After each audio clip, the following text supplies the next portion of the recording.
Namaskar to all the viewers.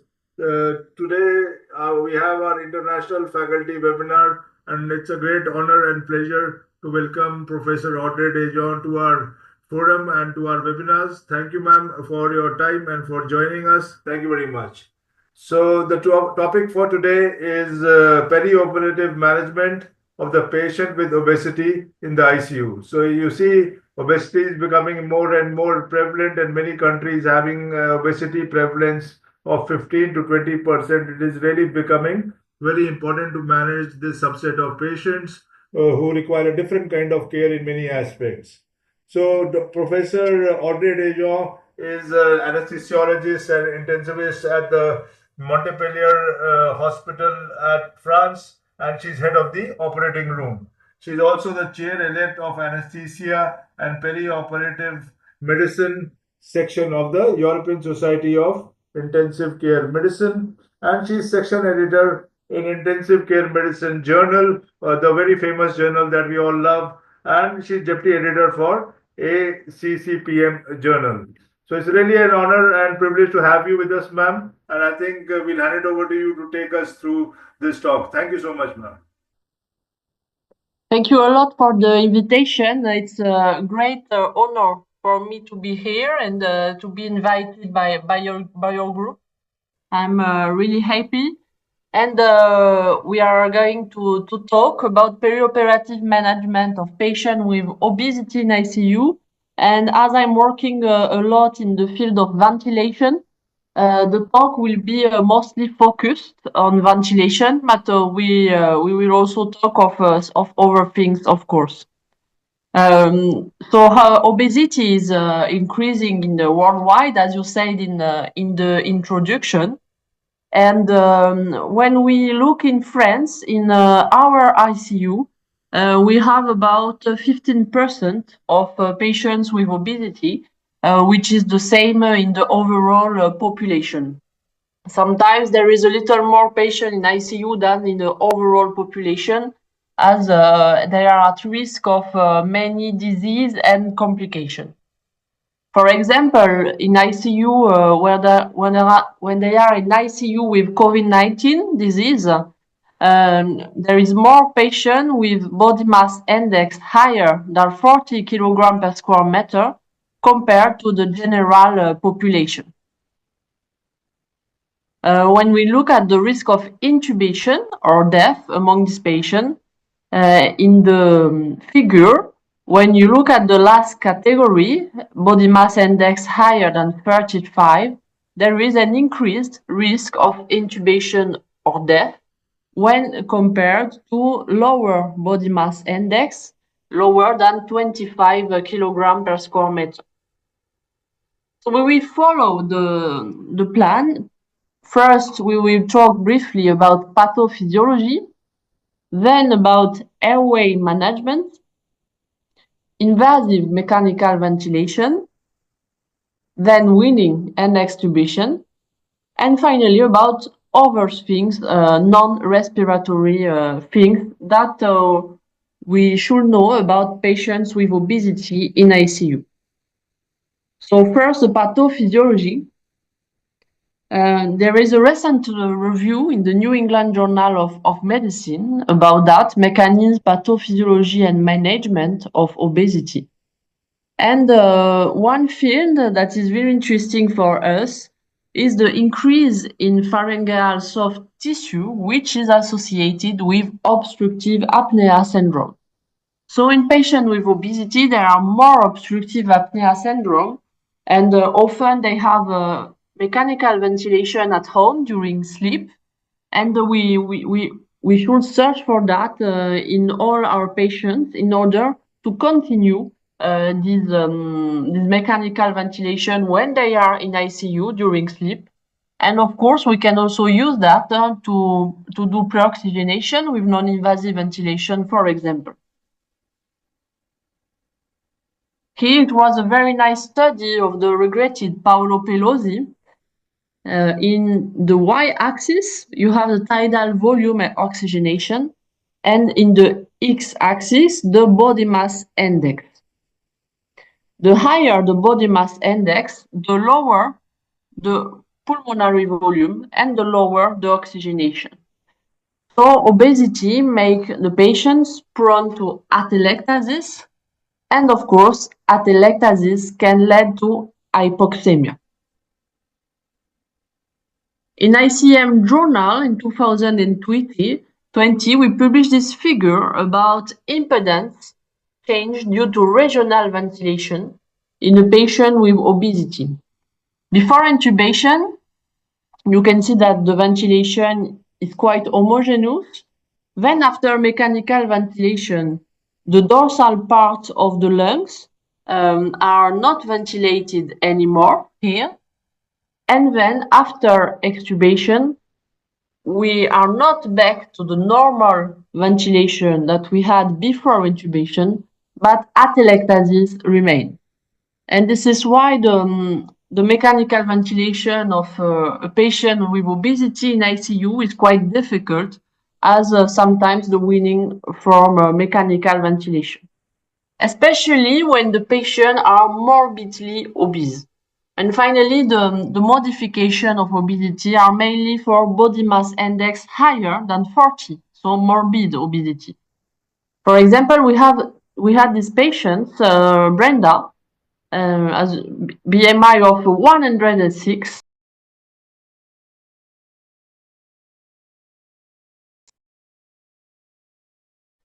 So main modification.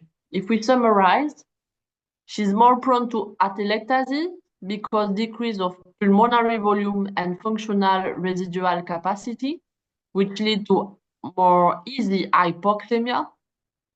She's more prone to obstructive apnea syndrome, and she's also more prone to COVID-19 disease. Now, knowing this specificity, how will we manage airway? If she had acute respiratory failure, how to administer oxygen? Will we use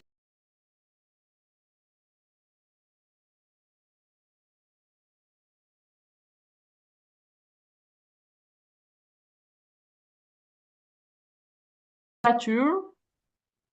Probably non-invasive ventilation could be preferentially used in patients with obesity and acute respiratory failure, but the level of proof is quite low. But when we wrote the take-home message, we conclude that in patients with obesity, using non-invasive ventilation is advised both to prevent and to treat acute respiratory failure. Recently, we did a postdoc analysis of the need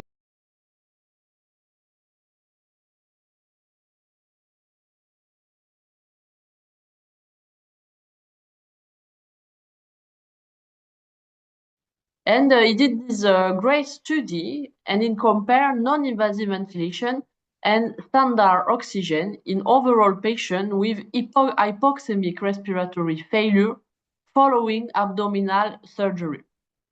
He found that non-invasive ventilation performed better than standard oxygen to reduce intubation in this case. We did the postdoc analysis that we published last year, including only patients with obesity. So it was quite a small group, 76 patients with obesity, 34 with standard oxygen, and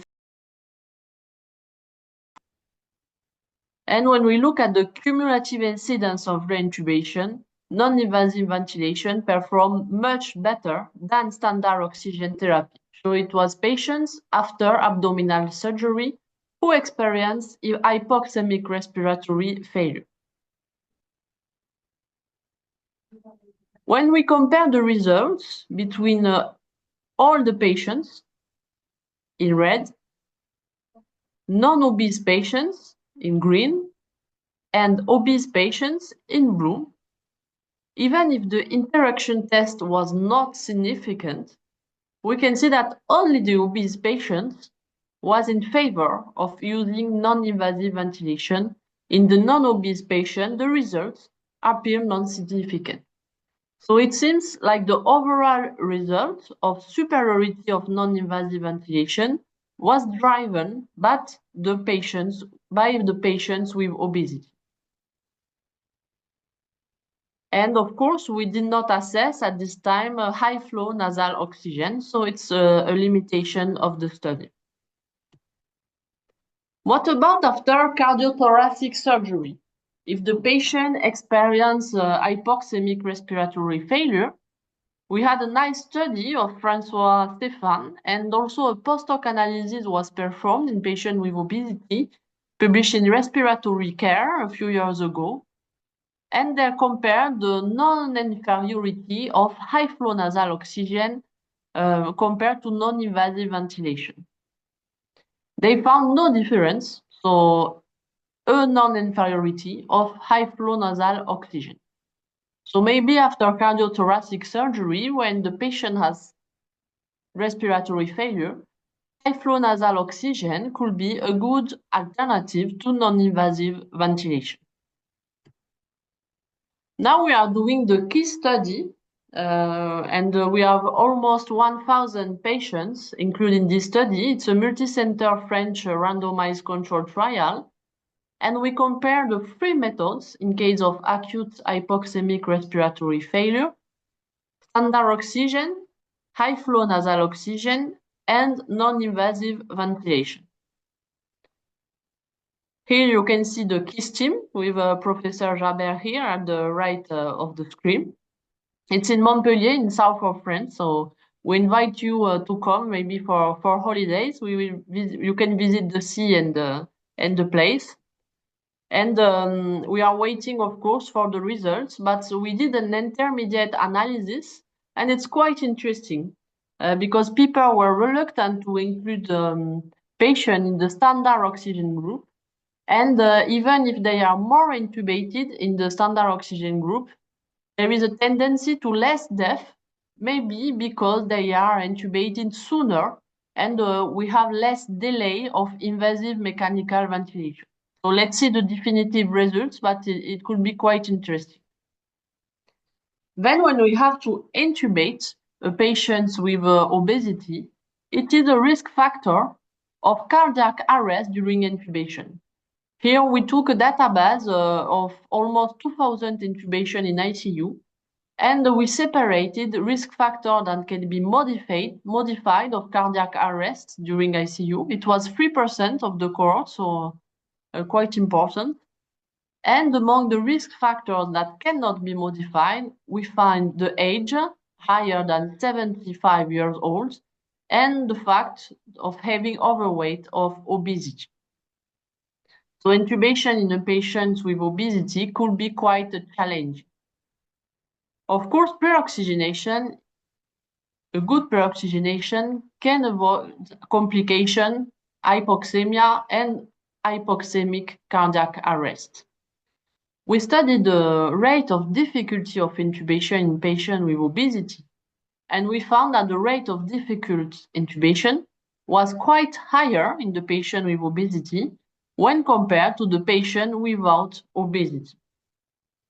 But an interesting study performed by the team of SASU, also published in British Journal of Anesthesia, found that the logit probability of difficulty intubation was the same when you have a BMI of 30 or of 60.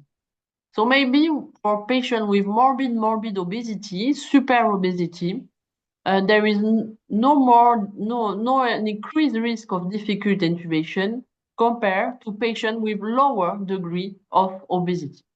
So it could be quite reassuring. For example, if you want to intubate Brenda, that we saw earlier in the previous slide.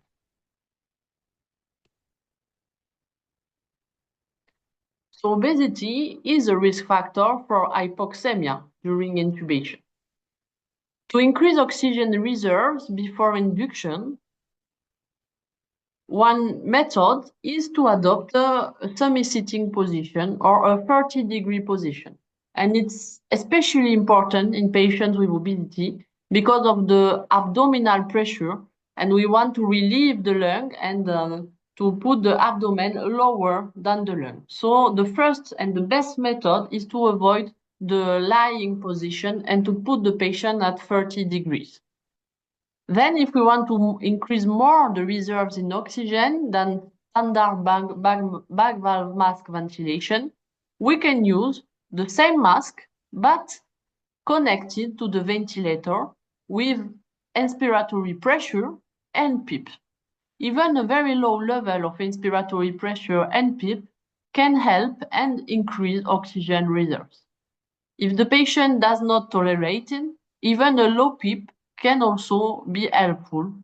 So I think we should try in all the patients with obesity, especially in ICU when there are also comorbidities, to perform a pre-oxygenation using this method, associating inspiratory pressure and PEEP. This is the study about the importance of position. There was plenty of studies showing that. So more oxygenation, less desaturation with 25-degree head-up position. And this is a nice study also performed by the team of Emmanuel Futi and Samir Jaber. Here you have the control group. Here you have the non-invasive ventilation group.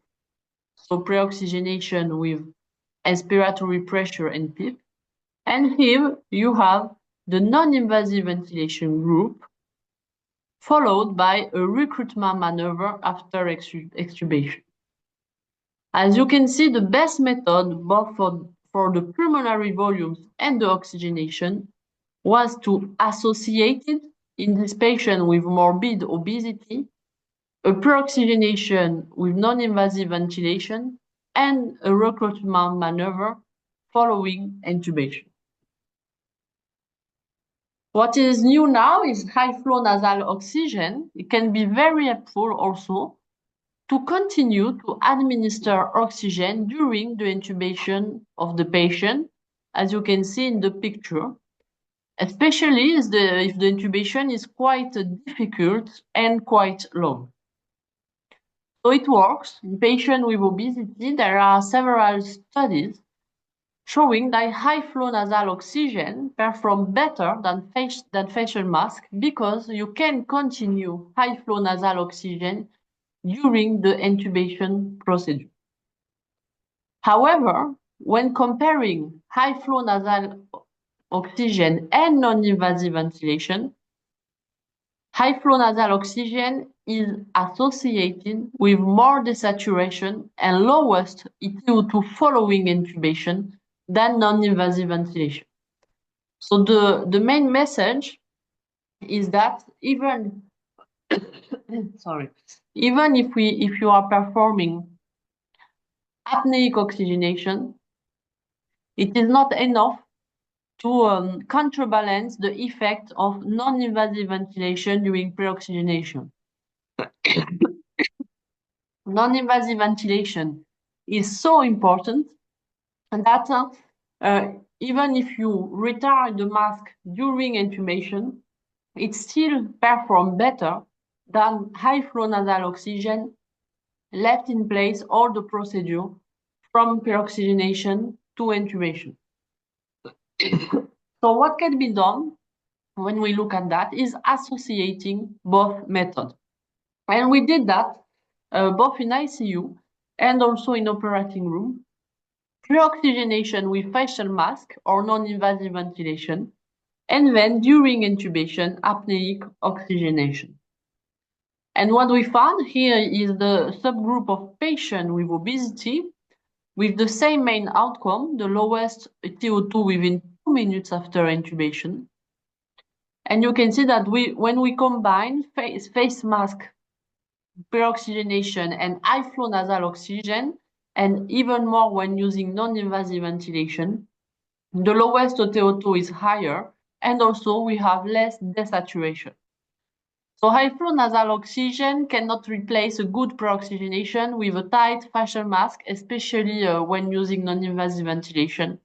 However, it is very helpful to further decrease the rate of desaturation in patients with obesity. And what is also very important, I didn't talk about it because we have no specific analysis of patients with obesity, But even in ICU, when you intubate the patient, you can ventilate the patient 2 or 3 times if there is not a real full stomach, even if you perform rapid sequence induction. And it is the best method, in my experience, to prevent desaturation, to ventilate this patient. So the message is don't fear too much aspiration, but fear more hypoxemia and all the dramatic consequences that can happen, especially in patients with obesity. One rapid word about anesthesia during spontaneous ventilation. It's not much performed in ICU, but however, in the operating room, it is a revolution. And when you compare high flow nasal oxygen versus standard oxygen, especially here, as you can see in patients with obesity, we had less occurrence of SpO2 lower than 92% in the high flow nasal oxygen group, almost 15%, than in the standard oxygen group, here 42%. So this is very helpful, especially in patients with obesity. Here, for example, the patient has a upper endoscopy. It's also helpful in over spontaneous ventilation procedure. What about intubation now? Video laryngoscope, as for all patients, it is now largely demonstrated, is the best method to decrease the failure of intubation. Here you have the landmark study in ICU. It was published 2 years ago now.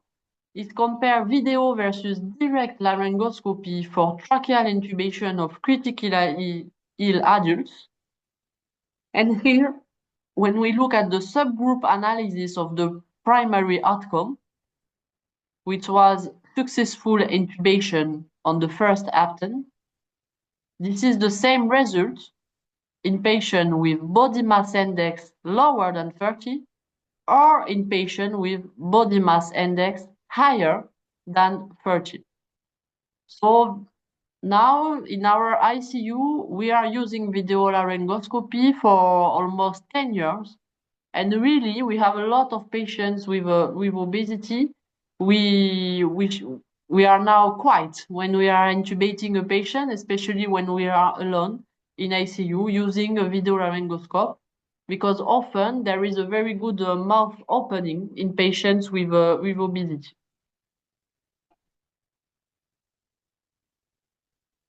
Now, what about invasive mechanical ventilation? I had separated in this talk the patients without acute respiratory distress syndrome and the patients with acute respiratory distress syndrome. First, the patient without. One main message, again, is that using a sitting position decrease the limitation of flow volume and decrease the autopy. So it is a very simple method to decrease the complication of invasive mechanical ventilation in critically ill obese patients. Now, what about the respiratory rate? We had more atelectasis, more CO2 production, more alveolar and functional dead space. So we have more hypercapnia, and also an increase of the gradient ET PaCO2. So often we have to ventilate the patient with obesity with higher respiratory rate and to know the gradient before and to monitor, for example, in the operating room, both PaCO2 and EtCO2. What about the tidal volume setting? It's now largely demonstrated. Here you can see CT scan of patients. It is the same height, but the weight is different, but the lungs are the same. So when we set the tidal volume in this patient, it is set on predicted body weight and not on real body weight. And it is between 6 and 8 milliliter per kilo of predicted body weight. What about the recruitment maneuver and PEEP? This is a quite old study showing the atelectasis, and the PaO2 under FeO2 ratio in patients with morbid obesity. One group has PEEP only, one group has recruitment maneuver plus 0 PEEP, and one group has recruitment maneuver plus PEEP. And what is when the atelectasis is the lower when associating recruitment maneuver and PEEP, and similarly the PaO2 under FeO2 ratio is the higher. However, in this patient with obesity, we often need higher pressure, and here they perform the 55 centimeters of water of recruitment maneuver during 10 seconds, which is a huge pressure. So I do not advise to do that. But we can test at the beginning with a more classical 30 centimeters of water. And if it is well tolerated, especially in the hemodynamic way, both for the cardiac frequency, the cardiac heart rate, and for the blood pressure, we can increase progressively the pressure to open these lungs, because the pressure is often higher because of the abdominal pressure. A very important randomized control trial included patients with a body mass index higher than 35 kilograms per square meter, a scheduled surgery of more than 2 hours, and patients with moderate to high risk of postoperative pulmonary complication. In all patients, the tidal volume was set at 7 milliliters per kilo of predicted body weight. In the control group, the PEEP was set as 4, and in the intervention group, the PEEP was set as 12 centimeters of water associated with recruitment maneuvers. It was a large study, almost 1,000 patients per group. And surprisingly, when we look at the primary outcome, the occurrence of postoperative pulmonary complication, there was no difference, even if the authors were expecting less postoperative pulmonary complication in the group with high level of PEEP. But there was less desaturation in the group with high level of PEEP and more need of vasoactive drugs in the group with high level of PEEP. Now, one the message of this study is that a high level of PEEP with recruitment maneuvers for all obese patients without acute respiratory distress syndrome is not advised. You have an hemodynamic risk, but it reduces the saturation. So maybe we need an individualization of PEEP titration as in other patients, also in the patients with obesity. And using the same study, in one center of the study, they did a third group. It was recruitment maneuver, more individualized PEEP, and the PEEP was titrated with impedance metric, the same study. And the results were quite interesting, with higher oxygenation and lower driving pressure in the group with individualized PEEP. However, the power was not enough to find a decrease in postoperative pulmonary complications. Other studies also performed the titration of PEEP in patients with obesity. In this very nice and pragmatic study, the PEEP was titrated on dynamic compliance. There was two groups, one group without titration, PEEP 8 for everybody, and recruitment maneuver, and one group with individualized PEEP and recruitment. It was patients admitted for laparoscopic bariatric surgery. In the group with individualized PEEP, you can see that the level of PEEP was quite high, among about 15 for all the patients, but some patients needs 5 of PEEP and other needed 20 centimeters of water of PEEP. And the main result was less atelectasis in the group with dynamic compliance guided PEEP, and also less pulmonary complication following surgery. So using dynamic compliance can be a very important method. One other method is to use transpulmonary pressure. In this study, they use an esophageal pressure to calculate transpulmonary pressure. You know that the esophageal pressure approximates the pleural pressure, and they aim the transpulmonary pressure of 0 at the end of expiration.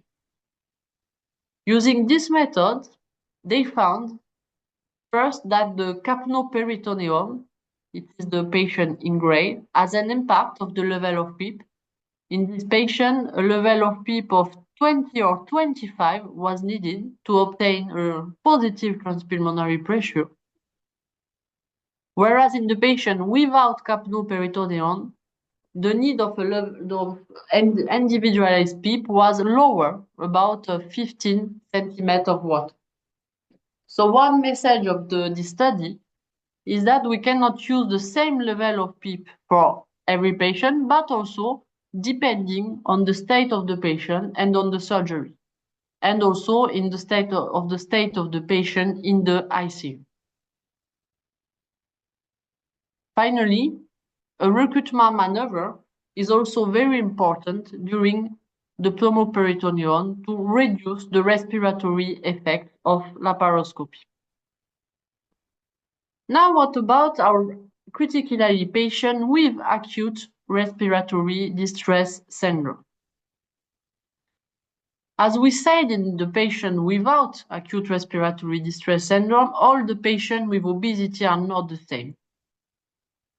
What we want to assess is transpulmonary pressure, alveolar pressure minus pleural pressure. But often we just assess transthoraco-pulmonary pressure, which is alveolar pressure approximated by the plateau pressure, less atmospheric pressure. And the transthoracic pressure can only be measured when using an esophageal catheter and doing pleural pressure less minus atmospheric pressure. So we studied in our ICU the impact of the driving pressure on mortality in obese and non-obese acute respiratory distress syndrome patients.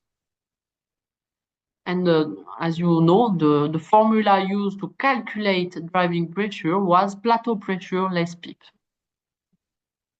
Plateau pressure minus PEEP.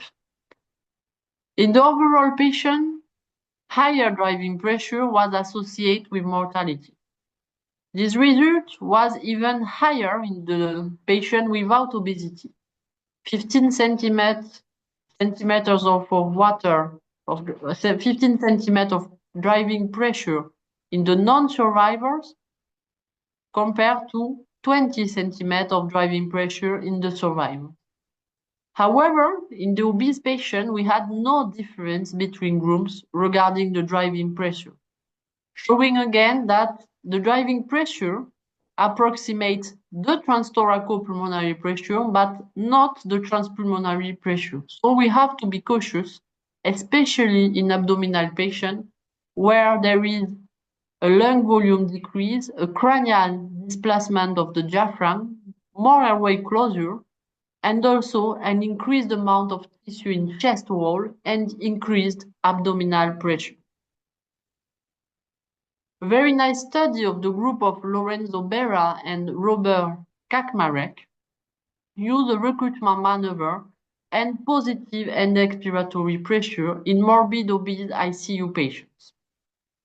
What they found is that often they need, even when individualized, a very high level of PEEP, about 20 centimeters of water. And the best way to minimize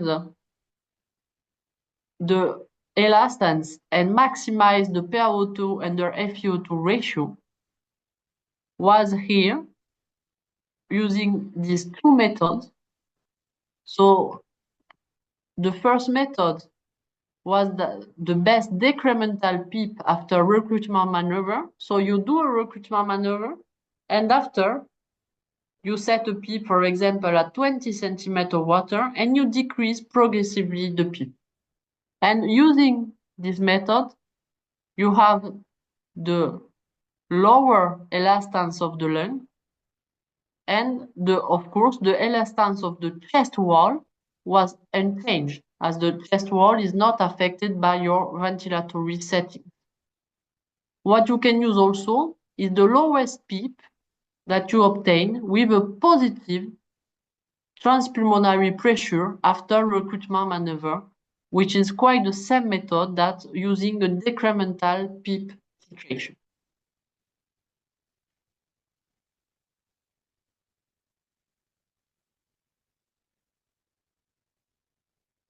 Then the same team published in Anesthesiology another study about the same topic of lung recruitment in obese patients with ILDS. They did 3 groups. One group with PEEP titration according to the classic ILDS net table. Then a second group using an incremental PEEP based on pleural pressure, and for that they use an esophageal pressure and aim to obtain an end expiration transpulmonary pressure between 0 and 2 centimeters of water.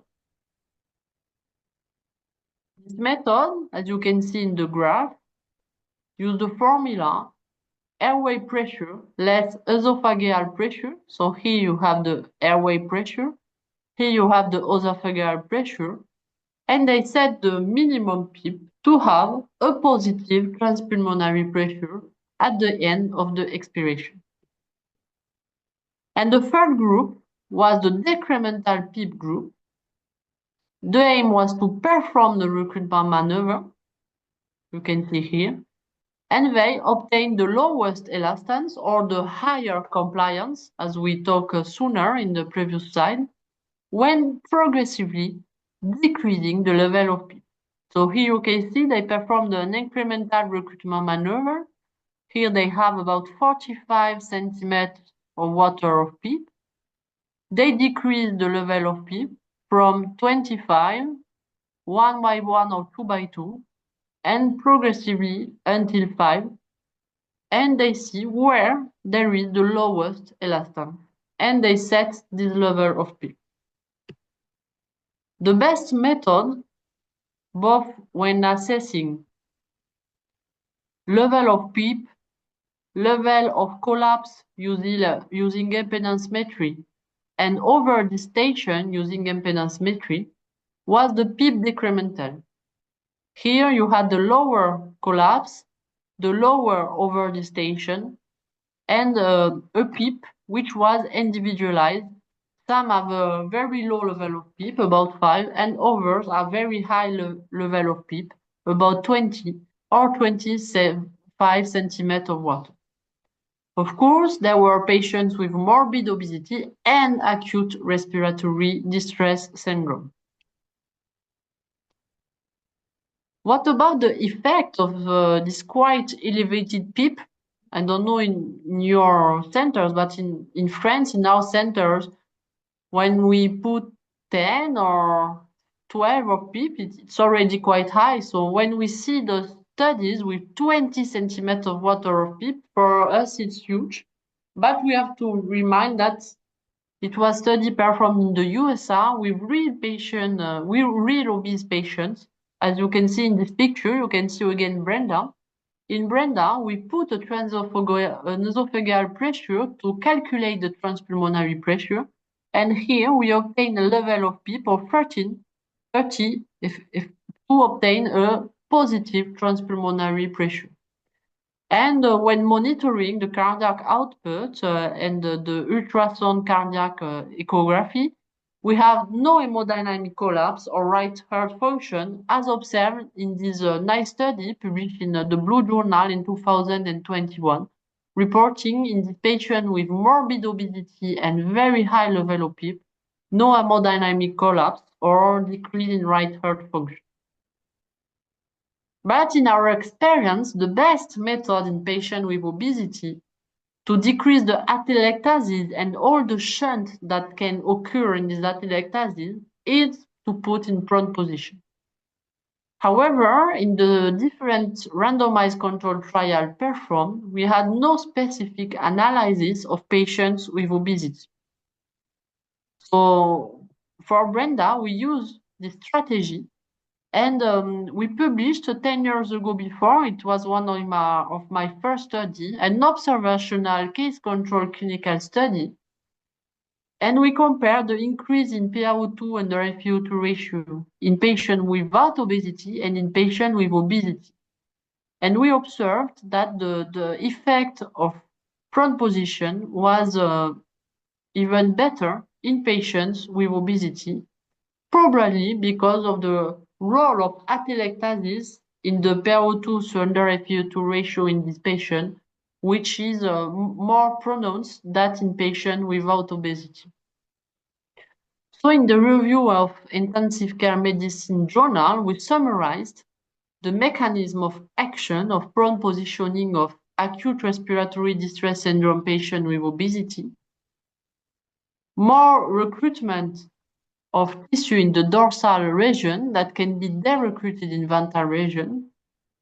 Lung inflation is more homogeneously distributed along the dorsoventral axis with a decrease in ventilation perfusion inequality. The clinical effects are quite clear. Improvement in PaO2 under FeO2 ratio. It's feasible and safe, but we need a trained team and more patients to put the patient more doctors and nurses to put the patient in prone position.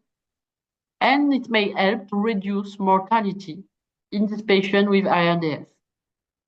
But we have to be careful, use reverse Trendelenburg position if possible, and careful abdominal positioning because there was case reports of increased intra-abdominal pressure and organ compression.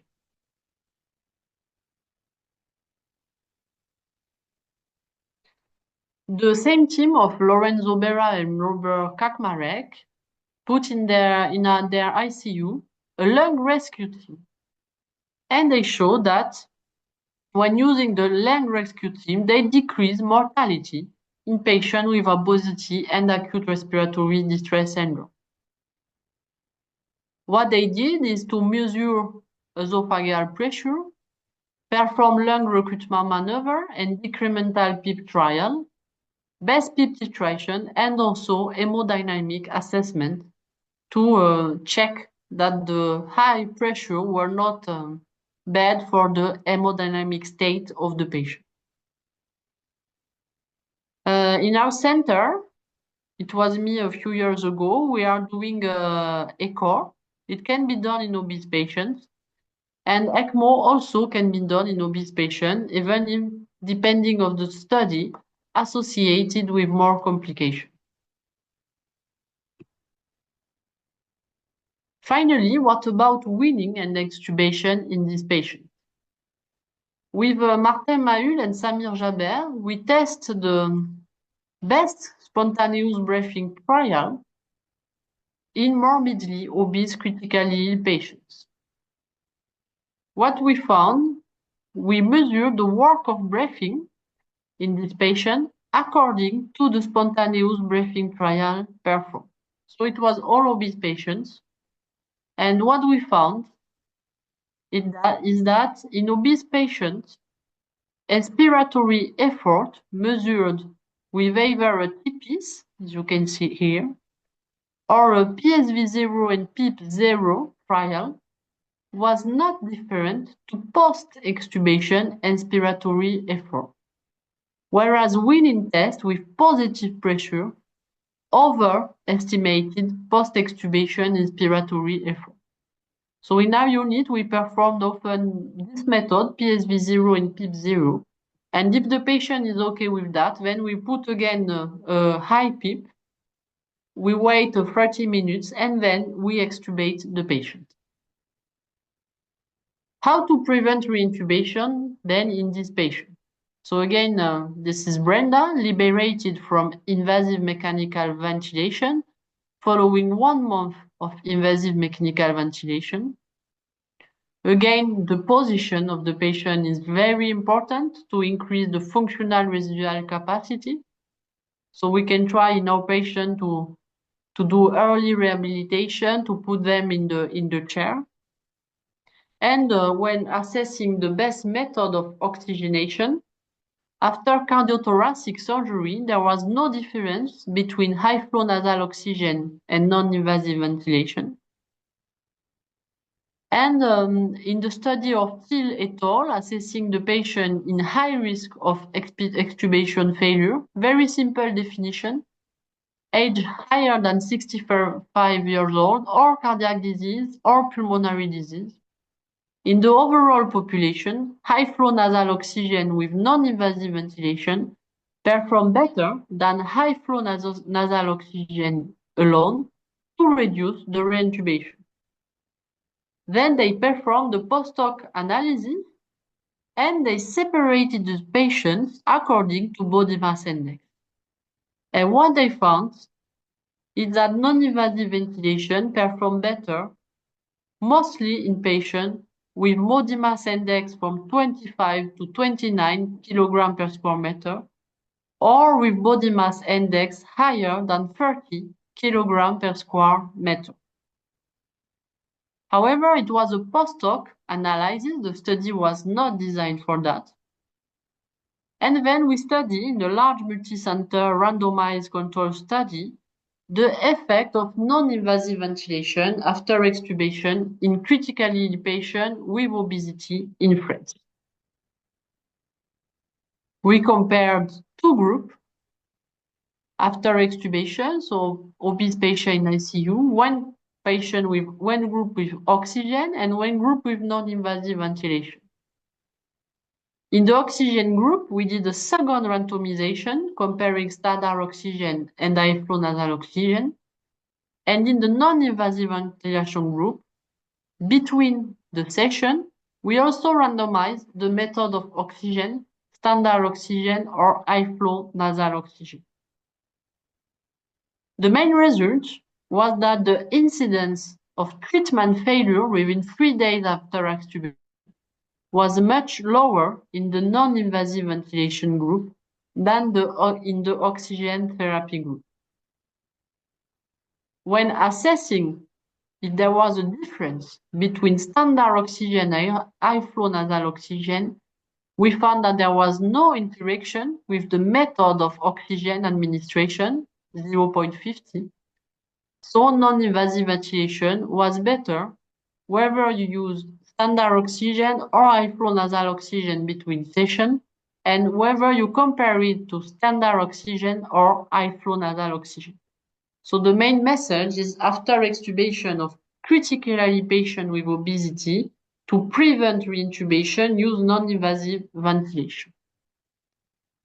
And using all this strategy, we observed surprising results, and it is currently published in the CHEST journal this year. The extubation failure rate in patients with obesity is lower, 8%, than the one observed in patients without obesity, 11%, in this post-hoc analysis of a multicenter prospective observational study. Why? Maybe because we use more physiotherapy after extubation in patients with obesity, and more preventive and curative non-invasive ventilation in this patient. So we are more careful when extubating this patient, and it is successful to decrease reintubation. Of course, if the patient has an obstructive apnea syndrome or obesity hypoventilation syndrome diagnosed in ICU, the recommendation are to start non-invasive ventilation therapy before being discharged from the hospital. Here you have a brief summary of what we said. And when we finish the talk, by the others important things to know when the patient has obesity and is in ICU. First, what about the pain management? Maybe you know the Professor Shank, who work also in the team of Professor Jaber. We summarize the specificity of pain management in critically ill patients with obesity. First, the weight is important. So we have the total body weight, which is the real body weight of the patient.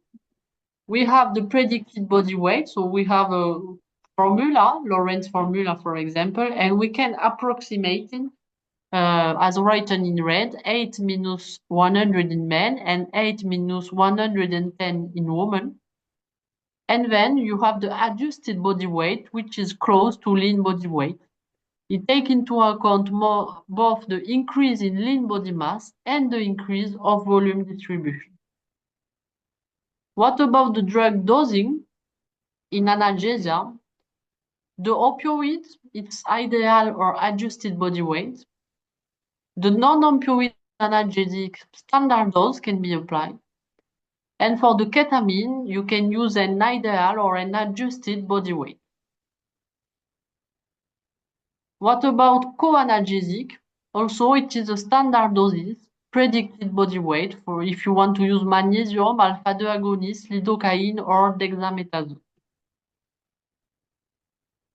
We have to be careful in the patient with obesity of accidental awareness, which is increased. So both in operating room and in ICU, we have to, even of course, often in patients with neuromuscular blocker, we have to monitor that the patient is sufficiently sedated because the redistribution of sedation is very fast in this patient with obesity. There are some studies showing that maybe there is a lower perception and assessment of acute pain intensity in patients with obesity. So this patient experience less pain, which could be interesting, than patient without obesity. So if we summarize, it is important to assess the pain in this patient using standard NRS for communicative patient and BPS for patient unable to communicate. There is a modification of metabolism, but however, regarding the painkiller, there is no much difference compared to non-obese patients, and mostly it is predicted or adjusted body weight. What about nutrition now of this patient? The patient with obesity have a lot of challenge, and I recommend you to read this nice literature review about obesity and critical care nutrition. If we summarize, the patient with obesity need 20 kilocalories per kilo per day, and it is adjusted body weight with 1.3 gram per kilogram of protein, and again, it is adjusted body weight. So when calculating nutrition doses in this patient, we can use adjusted body weight.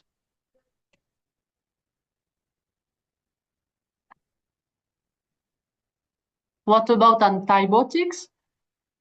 You have to increase the doses of beta-lactamine. For the initial dose of vancomycin, it is total body weight, real body weight. And for the initial dose of aminosin, it is adjusted body weight. However, all this literature is changing a lot. So we have to check regularly the literature about that. And now we are in our ICU, we have monitoring a lot the concentration of all the antibiotics we give, both in patients without and with obesity. And often we have surprising results. The prevention of thromboembolic disease is especially challenging in this patient. Here we did a French recommendation last year about the prevention of perioperative venous thromboembolism. And of course, obesity is a very important patient-related risk factor. Here you have a summary of the recommendation. It is very simple. in patients with class 1 or 2 obesity, standard dosing regimen, so standard thromboprophylaxis. The things will change when you have a body mass index higher than 40. And now we are using a lot in our unique enoxaparin, and it is mostly double doses, so 400 united twice a day. And if you are using other methods of thromboprophylaxis, here you have the doses that were advised. Sometimes we can combine intermittent pneumatic compression, especially in patients when we can't do thromboprophylaxis because they are bleeding a lot. So in this patient, if they have obesity, we use intermittent pneumatic compression. And finally, we have, of course, infusion difficulties. So we need an appropriate material, and we have to be very careful for installation and nursing care to avoid injuries of the doctors and nurses. And regarding the hemodynamic monitoring, if we have not a fitted blood pressure curve, we are using very, very easily an invasive monitoring. And of course, sometimes pulse wave analysis device for monitoring cardiac output if the cardiac ultrasound are not very easy to perform, which is sometimes the case in patients with obesity. So here we have a special room in ICU for a patient with obesity. So with special bed, you can see a very large bed that can be larger according to the patient morphology. We have also transfer rail, which help a lot to mobilize the patients. A special wheelchair, very large also. We have a lot of carers to be adapted to patient morphology and ergonomics. And we are using a lot sliding sheets. I don't know if you have the same device, and it helps a lot to mobilize the patient and for nursing care. Here you have an example of the use of transfer rails. So with our physiotherapists, the patient is put in this device, and then he can go more easily to the wheelchair. Early rehabilitation, of course, is important in this patient. However, it is clearly a barrier for early mobilization of patients in ICU when you have such patients with very morbid obesity. So how what can we do easily? It's first a semi-sitting position. Here we have a patient with high flow nasal oxygen and semi-sitting position. Put the patient in a chair and we use the transfer rise when we have very high body mass index. Non-invasive ventilation also can be very interestingly performed in the wheelchair to help to the weaning of oxygen. So to conclude, we saw very many things, I think, about perioperative management of the patient with obesity in ICU. I hope I was not too long and I answered to what you expected, and I'm available for any questions. Thank you. Thank you. Thank you so much, Professor Audrey, ma'am. That was a very exhaustive lecture. So can you please just stop the share screen? Yeah.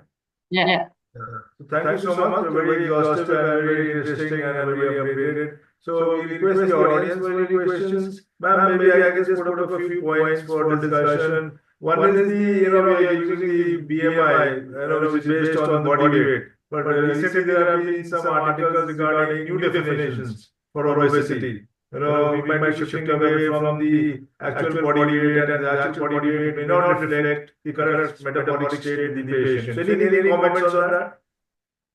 Yeah, absolutely agree.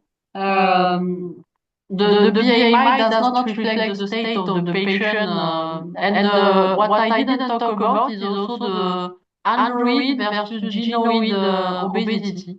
Often the patient who have genoid obesity are not different regarding ventilation, for example, than other patients without obesity. So we have also to observe how the obesity is in the patient. And regarding the weight, there are many definitions. Real body weight is very simple.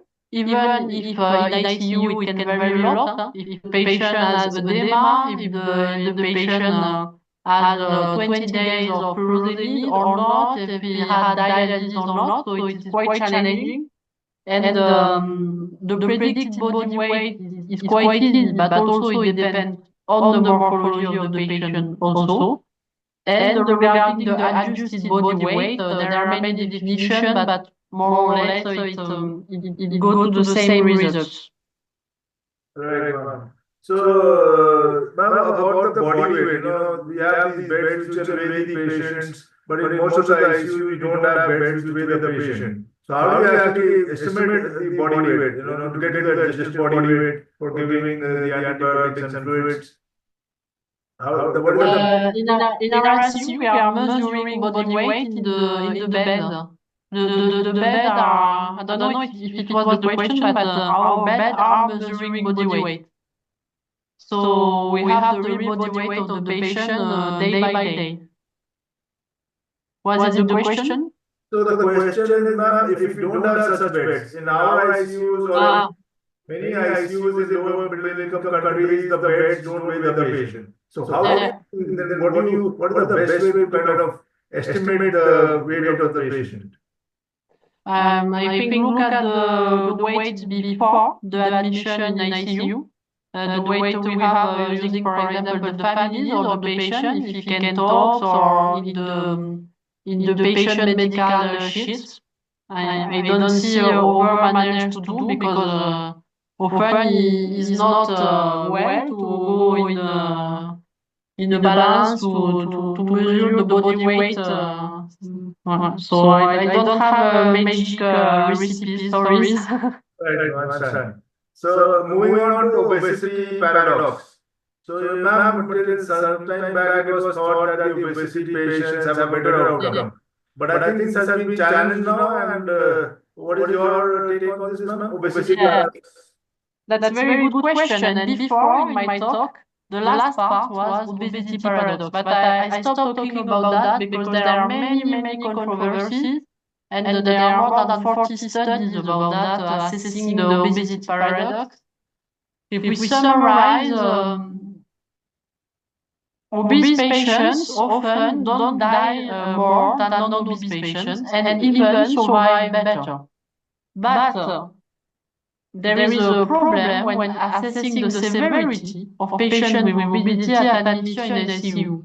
Because, for example, regarding respiratory states, even with lower severity disease, then we have a very low PRO under FiO2 ratio. So when you adjust on the severity scores in ICU, it's not relevant. And even after adjustment, these patients have better survival. But I think they are admitted faster in ICU because faster they are low saturation, for example, or low blood pressure because of problem of measurement. So there are many confounding factors. What is sure is that to have some reserves is good when you are going to stay 1 month in ICU. And we see that in some patients. When they arrive at 30, 35 of body mass index, even after 1 month in ICU, they are in better shape than patients who arrive at 20, for example, body mass index. For the critical state, it's better to have some reserves of weight. Right, thank you, ma'am. So, you mentioned about adjusted body weight and nutrition should be guided by adjusted body weight, right, ma'am? So, even intravenous fluids and antibiotics should be guided by adjusted body weight, ma'am?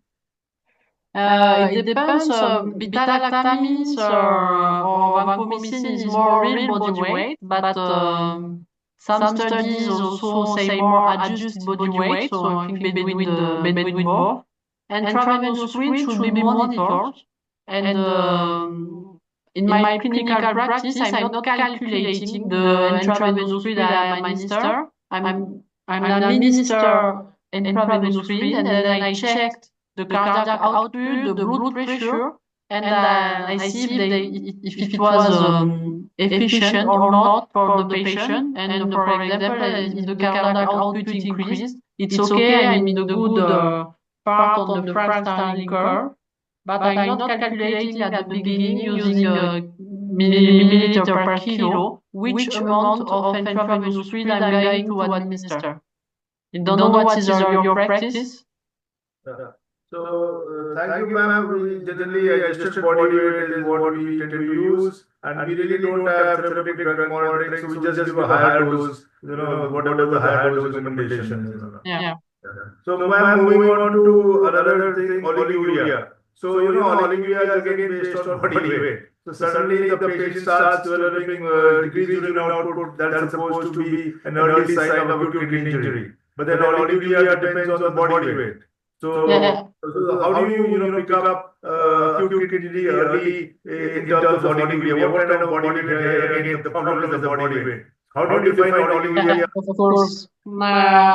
I don't have the answer according to the literature of this very interesting question. I think I have studied about that, but I didn't check that. I just can say what we do in our clinical practice in the team of Professor Jaber. We don't adjust to body weight the urine output and just look the urine output as normal patients, but maybe we are wrong, and it's a very interesting question. Right, ma'am. Thank you. So just a final question, ma'am, about blood pressure. You talked about blood pressure in the last slides. So, one, ma'am, you need a proper cuff. You need a big cuff. Right? Yeah. Right. Non-invasive blood pressure. And if the patient is really obese, it becomes difficult to get such big cuffs. So should we go in for intra-arterial monitoring in these patients? And second point is, ma'am, about pulse contour analysis. Sometimes you need pulse contour analysis to get some hemodynamic figures, and pulse contour analysis gets altered. The literature says because of atherosclerosis in the aorta in these patients. And also the equations for pulse contour analysis are based on equations which do not include obese patients. Absolutely. Yeah. We use often PICO, but with the limitation, we know that you said. So we have to take into account the limitation and be careful also when assessing these devices. But at least having an invasive arterial pressure is important to check this is the good arterial pressure we are measuring. Okay, ma'am. So thank you so much, ma'am. I think there's an audience question, and those are the points for discussion. I think was very helpful for everybody. Really, thank you, ma'am, for your time and for the wonderful talk. Really loved it, and I'm sure the audience also loved it, and will be put up on the YouTube channel in this week. Thank you very much, ma'am. Namaskar. Thank you a lot. Yeah, Thank you.